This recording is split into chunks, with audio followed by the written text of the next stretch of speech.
Hello friends, welcome to GMS videos. ಇವತ್ತಿನ topic ಬಂದುಬಿಟ್ಟು football ರಿಗ್ಗಿಂಗ್ನ ಯಾವ ಥರ ಮಾಡಬೇಕು ಅಂತ ಹೇಳ್ಕೊಡ್ತಾ ಇದ್ದೀನಿ. ಸೊ ಫಸ್ಟ್ ಬಾಲ್ನ ಗ್ರಿಡ್ ಪೊಸಿಷನ್ಗೆ ಇಟ್ಕೊಂಡು freeze transformation, center pivot, delete history, optimize size ಮಾಡ್ಕೊಳ್ಳಿ. ಓಕೆ, ಸೊ ಫಸ್ಟ್ ಸ್ಟೆಪ್ ಇದೆಲ್ಲ ಮಾಡಿಕೊಂಡು ಸೆಕೆಂಡ್ ಸ್ಟೆಪ್ ಕಂಟ್ರೋಲ್ಸ್ನ ಕ್ರಿಯೇಟ್ ಮಾಡ್ಕೋತಾ ಇದ್ದೀನಿ. ಸೊ ಫಸ್ಟ್ ಮೇನ್ ಕಂಟ್ರೋಲ್ ಬೇಕು ನನಗೆ. ಮೇನ್ ಕಂಟ್ರೋಲ್ನ ಸ್ಕ್ವೇರ್ನ ಚೂಸ್ ಮಾಡಿದ್ದೀನಿ. So next control rotation control ಬೇಕು. ಸೊ ರೊಟೇಷನ್ ಕಂಟ್ರೋಲ್ಗೆ ಕರ್ವ್ಡ್ ಕಂಟ್ರೋಲ್ ಅಂತ ಒಂದಿದೆ, ಅದನ್ನು ನಾನು ಯೂಸ್ ಮಾಡ್ತಾ ಇದ್ದೀನಿ. ಸೊ ಇದನ್ನು -90 ತೊಗೊಂಡು x and snap to grid position. So ಇಲ್ಲಿ ಇಟ್ಕೋತಾ ಇದ್ದೀನಿ, ವಿಸಿಬಲ್ ಕಂಟ್ರೋಲ್ ಆಗಿರಬೇಕು. ಇನ್ನೊಂದು ಬಂದುಬಿಟ್ಟು ನಾನು ಸ್ಕ್ವಾಶ್ ಆ್ಯಂಡ್ ಸ್ಟ್ರೆಚ್ ಕಂಟ್ರೋಲ್ ಬೇಕು. ಇದನ್ನು ನಾನು ಸರ್ಕಲಾಗಿ ಯೂಸ್ ಮಾಡ್ತಿದ್ದೀನಿ. X and snap to center of the ball ನೋಡಿ. ಓಕೆ, ಸೊ ಕಂಟ್ರೋಲ್ಸ್ನ ರೀನೇಮ್ ಮಾಡ್ಕೊಳ್ಳಿ. ಮೇನ್ ಕಂಟ್ರೋಲ್, ಸೊ ಇದು ರೊಟೇಟ್ ಕಂಟ್ರೋಲ್, ಆ್ಯಂಡ್ ಇದು squash and stretch control. So ಮೂರು ಕಂಟ್ರೋಲ್ಸ್ನ ಸೆಲೆಕ್ಟ್ ಮಾಡಿಬಿಟ್ಟು freeze, center pivot, delete history. Okay, so colours change ಮಾಡಬೇಕು ಅಂತಂದರೆ ಕಲರಿಂಗ್ ಹೋಗ್ಬಿಟ್ಟು ಇಲ್ಲಿ ಕಲರ್ಸ್ ಚೇಂಜ್ ಮಾಡ್ಕೊಳ್ಳಿ. ವಿಸಿಬಲ್ ಕಂಟ್ರೋಲ್ಸ್ ಆಗಿರಬೇಕು. ಕಲರ್ಸ್ನ ಚೇಂಜ್ ಮಾಡ್ಕೊಳ್ಳಿ. ಓಕೆ, ಕಲರ್ಸ್ ಚೇಂಜ್ ಆಯಿತು. ಇವಾಗ ನೆಕ್ಸ್ಟ್ ಕನೆಕ್ಷನ್ಸ್ ಕೊಡ್ತಾ ಹೋಗಿ. ಫಸ್ಟು ಬಾಲ್ಗೆ squash and stretch attribute add ಮಾಡ್ತಾ ಇದ್ದೀನಿ. So it's in ball modelling. ಬಾಲ್ನ ಸೆಲೆಕ್ಟ್ ಮಾಡಿ, deform, non linear, squash. Okay, squash ಕೊಡಿ. ಇಲ್ಲಿ ಆಟ್ರಿಬ್ಯೂಟ್ ಆ್ಯಡ್ ಆಯಿತು. ಸ್ಕ್ವಾಶ್ ಫ್ಯಾಕ್ಟರ್ನ ಸೆಲೆಕ್ಟ್ ಮಾಡಿ ಮಿಡ್ಲ್ ಮೌಸ್ ಬಟನ್ ಇಟ್ಕೊಂಡು ಲೆಫ್ಟ್ ರೈಟ್ ಮೂವ್ ಮಾಡಿದ್ರೆ ಸ್ಕ್ವಾಶ್ ವರ್ಕ್ ಆಗ್ತಿದೆ. ಬಟ್ 2 ಸೈಡ್ಸಿಂದ ವರ್ಕ್ ಆಗ್ತಿದೆ ಅಲ್ವಾ. ವೈ ಡೈರೆಕ್ಷನ್ನ ನಾನು 0 ಮಾಡ್ಕೋತೀನಿ. ಲೋ ಬಾಂಡ್ನ 0 ಮಾಡಿ ನೋಡಿ. ಇಲ್ಲಿ ಹ್ಯಾಂಡಲು ಸೆಂಟರ್ಗೆ ಇರಬೇಕು ಅಂದರೆ ಇದನ್ನು 2 ತೊಗೋತೀನಿ. ಸೆಂಟರ್ಗೆ ಬಂತು. ಇವಾಗ ಸ್ಕ್ವಾಶ್ ಆ್ಯಂಡ್ ಸ್ಟ್ರೆಚ್ ಫ್ಯಾಕ್ಟರ್ನ ಆ್ಯಡ್ ಮಾಡಿ ನೋಡಿ, ವರ್ಕ್ ಆಗ್ತಿದೆ.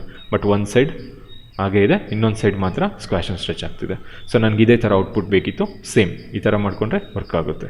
Okay, so next squash and stretch control ಇದೆಯಲ್ವಾ, ಕಂಟ್ರೋಲ್ ಇಟ್ಕೊಂಡು ಮೂವ್ ಮಾಡಿದ್ರೆ ಸ್ಕ್ವಾಶ್ ಆ್ಯಂಡ್ ಸ್ಟ್ರೆಚ್ ಹ್ಯಾಂಡಲ್ ಕೂಡ ಮೂವ್ ಆಗಬೇಕು.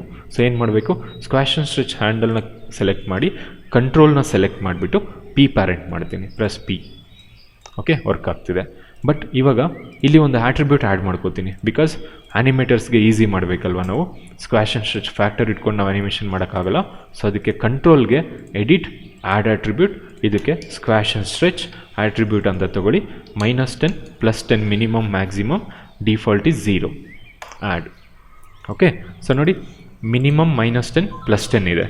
ಬಟ್ ಇಲ್ಲಿ -10 +10 ಮಾಡಿದ್ರೆ ಇಲ್ಲಿ ನಮಗೆ ಸ್ಕ್ವಾಶ್ ಆ್ಯಂಡ್ ಸ್ಟ್ರೆಚ್ ಆ್ಯಡ್ ಆಗಬೇಕು.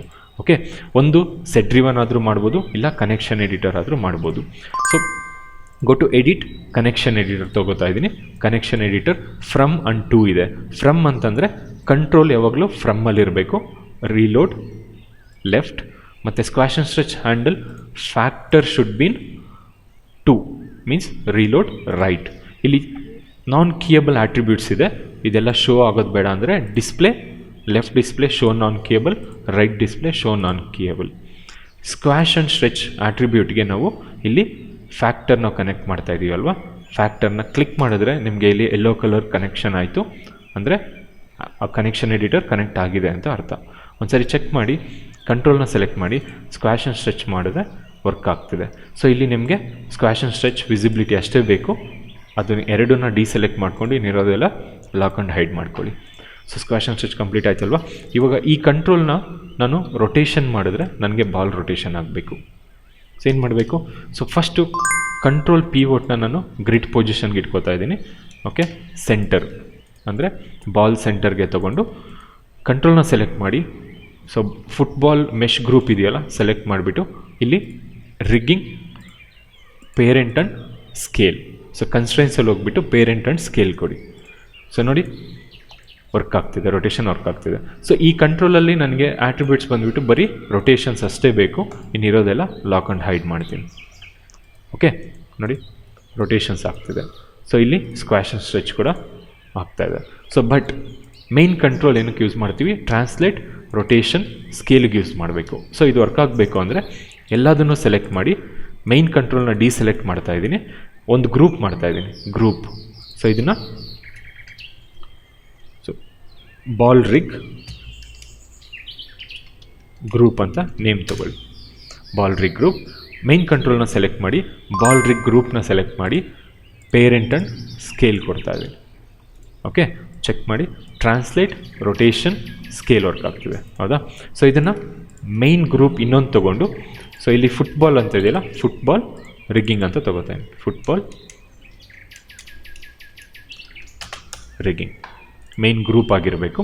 ಓಕೆ, ಸೊ ಒನ್ಸ್ ಎಲ್ಲ ವರ್ಕ್ ಆದಮೇಲೆ ಸ್ಕ್ವಾಶ್ ಆ್ಯಂಡ್ ಸ್ಟ್ರೆಚ್ ಹ್ಯಾಂಡಲ್ ಬೇಕಾಗಿಲ್ಲ ನನಗೆ, ಹೈಡ್ ಮಾಡ್ಕೋತಾ ಇದ್ದೀನಿ. Control H hide. ಸೊ ಒಂದ್ಸರಿ ಚೆಕ್ ಮಾಡಿ ನೋಡಿ ಬಾಲ್ ರಿಗ್ಗಿಂಗ್ ಕರೆಕ್ಟಾಗಿ ವರ್ಕ್ ಆಗ್ತಿದೆಯಾ ಅಂತ. ಟ್ರಾನ್ಸ್ಲೇಟ್ ವರ್ಕ್ ಆಗ್ತಿದೆ, ರೊಟೇಷನ್ ವರ್ಕ್ ಆಗ್ತಿದೆ, ಸ್ಕೇಲ್ ಕೂಡ ವರ್ಕ್ ಆಗ್ತಿದೆ, ಇಲ್ಲಿ ರೊಟೇಷನ್ಸ್ ವರ್ಕ್ ಆಗ್ತಿದೆ, ಮತ್ತು ಸ್ಕ್ವಾಶ್ ಆ್ಯಂಡ್ ಸ್ಟ್ರೆಚ್ ಕೂಡ ವರ್ಕ್ ಆಗ್ತಿದೆ. ಸೊ ಸ್ಕೇಲ್ ವರ್ಕ್ ಆಗ್ತಿದೆ ಅಂತಂದರೆ ನಿಮ್ಮ ರಿಗ್ಗಿಂಗ್ ಪರ್ಫೆಕ್ಟ್ ಇದೆ ಅಂತ ಅರ್ಥ. ಗೊತ್ತಾಯ್ತಲ್ವಾ ಫುಟ್ಬಾಲ್ ರಿಗ್ಗಿಂಗ್ನ ನಾವು ಯಾವ ಥರ ಮಾಡಬೇಕು ಅಂತ. ಈ ವಿಡಿಯೋ ನಿಮ್ಗೆ ಇಷ್ಟ ಆಗಿದ್ದರೆ ಲೈಕ್, ಶೇರ್ ಮತ್ತು ಕಮೆಂಟ್ ಮಾಡಿ. ನನ್ನ ಚಾನಲ್ಗೆ ಸಬ್ಸ್ಕ್ರೈಬ್ ಮಾಡ್ಕೊಳ್ಳಿ, ಮತ್ತು ಅಲ್ಲಿ ಬೆಲ್ ಬಟನ್ ಕಾಣ್ತಿದೆಯಲ್ಲ ಅದನ್ನು ಕ್ಲಿಕ್ ಮಾಡಿ. ನೆಕ್ಸ್ಟ್ ನಾನು ಮಾಡ್ತಕ್ಕಂಥ ಎಲ್ಲ ವಿಡಿಯೋಗಳು ನಿಮಗೆ ಅಪ್ಡೇಟ್ ಆಗುತ್ತೆ. Thank you.